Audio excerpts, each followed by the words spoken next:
మిత్రమా, గురువు సన్నిధికి శిష్యుడు వచ్చి, గురుదేవ, సంసార బంధాన్ని తెగ్గొట్టి శాంతి ప్రేమలను ప్రసాదించంటే గురువు చిరునవ్వుతో, మిత్రమా, ఈరోజు నీకు ఒక మాత్ర ఇస్తా.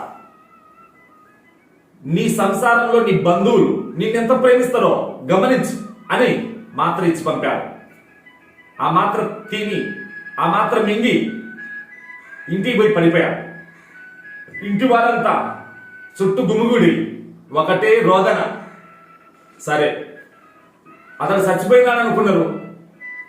ఇరుగు పొరుగు అంతా ఏడుస్తా కూర్చున్నారు. సాయంత్రం గురువు వచ్చాడు. గురుదేవా, నీ శిష్యుని బతికించండి ప్రభు. అమ్మా, నా శిష్యుని తప్పకుండా బతికిస్తా. అయితే నాదొక షరతు. ఏమిటి స్వామి?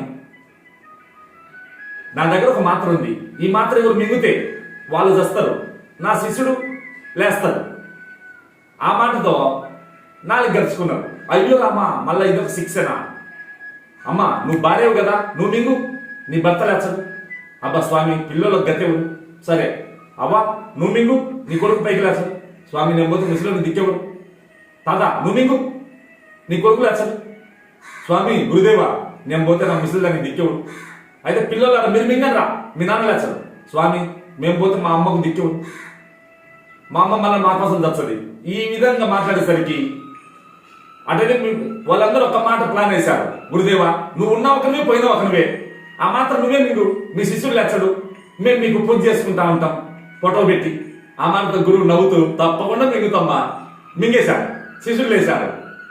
శిష్యునికి జ్ఞానోదయం అయింది. గురుదేవా, నా జన్మ ధన్యమని చేశావు అని చెప్పి గురువు ముందు పోతంటే శిష్యుడు ఎంత పోయిండు.